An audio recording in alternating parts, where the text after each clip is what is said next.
So what I'm seeing right now with the Crowder thing, by the way, so let me explain just in layman's terms here, is he went on, made a some sort of a video about how he was sort of in contract negotiations with some nebulous company.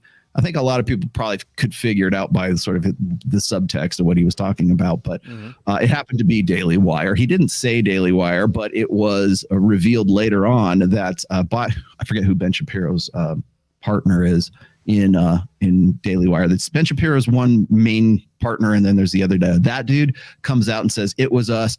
He was trying to like head him off at the pass. He was trying to get out ahead of a story that he knew was going to come out and be a bad thing. And he took the bait, and Crowder knew. I think Crowder knew he was going to do this because Crowder recorded the phone call, like with a tape, like an actual cassette tape thing, where he was recording the call. So 80s. When he played it live, and of course it is that. And I think the call itself was actually more damning than anything else, because he's like, yeah, some guy, people have to be wage slaves before they can actually come up, kind of thing. He was like very mercenary and very kind of over the top with his, trying to explain. Was he giving the whole "we'll pay for you an exposure" kind of speech? Yeah, well, not so much that, but I mean, they were seriously offering like $50 million over the course of like 4 years, so it was like an NFL contract, and he was. So he had his Dave Chappelle moment.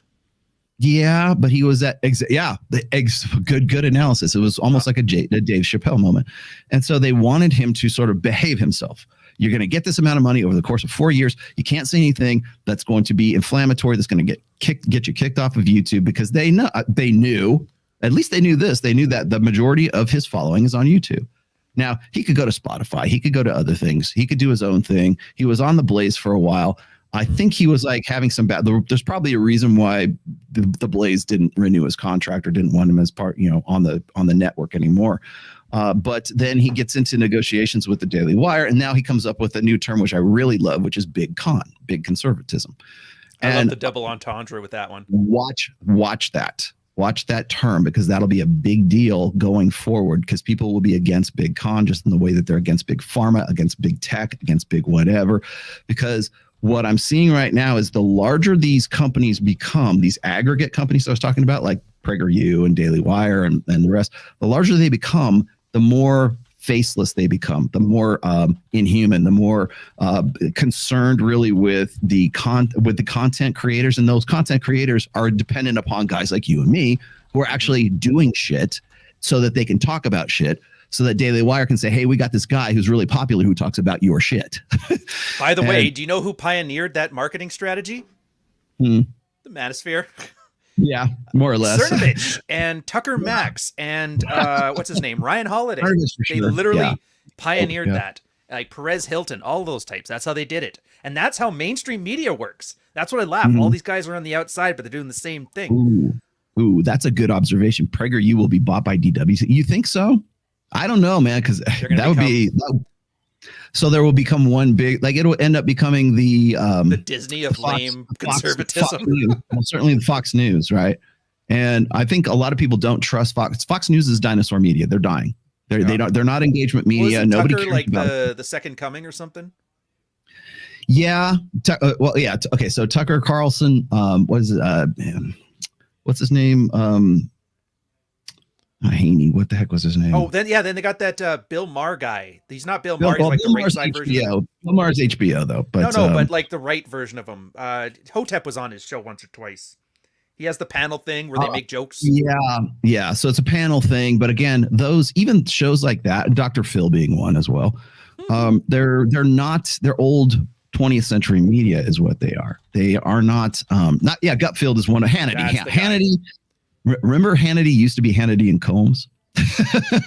What happened to Combs? But then there's Gutfield. Yes, for sure. Jeremy Clarkson, I guess. But definitely, Sean Hannity, Gutfield, those guys, they're still part of sort of the dying dinosaur media right now. And the reason why I say that isn't because they're not engagement media. And you will see Daily Wire, because they are engagement media, because that's what we're doing right now. I'm reading the chat right here. You and I are engaged. Blast for the Attitude Era for 20 minutes. I had to look away. people, yeah, I hate it when, well, I hate it, but like people always say, Rollo, you do these 5-hour podcasts and I can't watch that. And I try to make a clips channel. Oh, they're still too long. I make a shorts. Then they want to give me shit because like they don't watch the video. They just read the title and the stick to memes, man. Photographs and 7 words max. Yeah, apparently that's what agitprop is memes. But it's still engagement media because wherever it's posted, like if you go and you post something on Twitter, here you have Matt Walsh engaging with you, right? Or if you're on Instagram, you can engage on whatever your reels are or whatever else.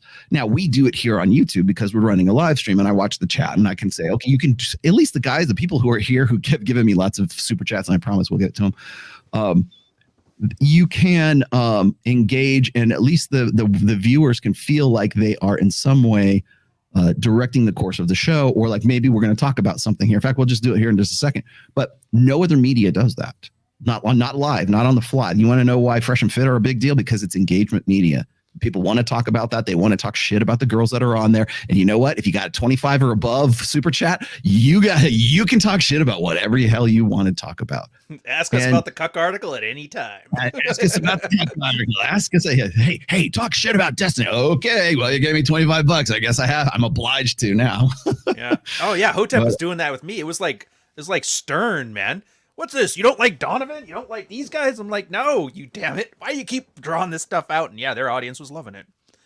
Yeah, they want to shit talk. They want to try to find some way to get you into trouble. And that what happened with Jack Donovan and Sydney Watson. She didn't know anything about it. She was just reading that. She just works there, and he gave her so much shit. And you want to know why You Are Here is no longer a show? He killed it. Thanks, asshat. You killed a great show. It could have been Jack a great Murphy's show. Ass kills everything, man. Yeah. First marriage, TV shows, guest spots, Tim Pool. Tim Pool. By the way, Tim Pool is going to end up being probably one of these aggregates too. Nobody's going to be able to buy out Tim Pool. So Tim Pool's going to have to either decide like he wants to like go bigger, or he's going to have to stay doing what he's doing right now. Well, didn't that VC, like $1 million VC fund, kind of like buy him out, and now he's kind of owned? I think so in some ways, but he also mentioned, like, of course, what happened. So all the shit goes down with Crowder. What do you think happens with everybody else? Everyone has an opinion, and so now you've got Tim Pool. I think Crowder's going to be on Tim Pool's show on Monday. Correct? Somebody will in the chat will know what I'm talking about. He's supposed to be on there. They had Candace Owens on there. Start talking about that. Whenever like Tate's in jail or something, they talk about that. They have no earthly idea, like any background in it, but they know the kids are talking about it, so that's what they want to talk about. It just seems so tone deaf. Does this actually work, or is it just kind of a low information audience? Is just like, oh, let me see something while I'm cutting celery for dinner. Yeah, I hate to find out if all of this work, it's just like background noise and the audience doesn't even care. I think what needs to happen and maybe this already exists, but I think what really needs to happen, I think in the future, is when these shows realize that doing live streams is really the way to go, engagement media is really the way to go. There'll probably be apps where you can just use like, Siri or Alexa or whatever to like, say, Siri, give me a $25 super chat on Fresh and Fit. And I'll go, what would you like to say? And then you can go and say what you want to, and it'll do it for you automatically. Because right now the investment cost is you have to be there, like, typing it out and doing your, actually coming up with the tweet yourself. But they'll find a way to sort of like streamline that process, I think, at some point, so that it automatically goes. Yeah, it would be. And it'll probably cost you a good chunk of change in the beginning, but I think that's probably the way it'll end up being, if you really want to be a part of it. But you're right, there's an investment cost, because like I do a 5-hour podcast. I'm glad you all PP's the only guy who comes in here regularly, gives me $200, but but for other guys, like they're like, if you go and you look at the chat with Tim Pool, and he's got 65,000 people in a live stream, and the chat is just shooting up. Even in slow mode, it's just like a stream. And I'm looking at the highlighted chats at the top there. $500, $50, $25, because they know that the more they put on the money on there, the more likely it is that they're going to say, I won't read chats if they're $10, but if they're $25, I'll guarantee you suddenly you'll see all this shit come up as $25 because they want to feel like they're involved in the show. You ever been to Amsterdam? Yeah, several times. Remember those chicks dancing in the windows with the red lights to get you to come into the I don't know why. I just have that every time I see that. That's all I can think of is that. Hey, I'll go check out this sex show. Yeah, look at that girl. Wow. We're all ass models of Instagram. I hate I hate Everybody this is. branding, marketing crap. I hold my nose and do as little as I can. I know not you a hate brand, it too. it was Robert Kiyosaki. If you're not a brand, you're a commodity. But it just feels so filthy and dirty, and it's like I think prostitution. You know, the part that gets me about the Crowder thing, and I will watch it when he goes on Tim Pool, but the thing with Crowder is that he turned down $50 million. Apparently, turned down $50 million because the contract was so bad for him that he didn't want to be beholden to doing they just wanted him as a megaphone, essentially. Here's the script, read your part. Hey, look who else we got. Now we've got Crowder, now we've got Walsh, now we've got Jordan Peterson. And by the way, as soon as all this shit went down and nobody knew that it was actually Daily Wire that Crowder was talking about, well, imagine that suddenly Jordan Peterson starts tweeting about it. No, it's actually it's Michaela sock puppeting her dad on Twitter. Jorkayla was tweeting and started mouthing off about like, oh yeah, the little guy gets screwed, and trying to like be on like the underdog side because she obviously knows who Crowder is. I doubt that. Yeah. I doubt seriously that Jordan Peterson knows who Steven Crowder is, but Michaela Peterson knows who he is.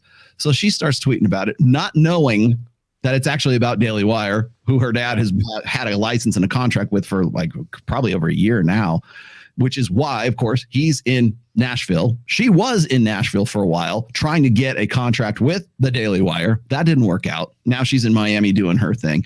And she's, wants to explain how, Steven Crowder just doesn't know how to negotiate a contract and all this other stuff. Like, no, dude, Michaela. Does he have to?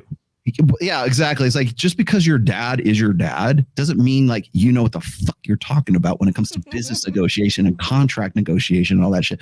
We got our attorney involved. Do you not think that like Crowder would not get his attorney involved too?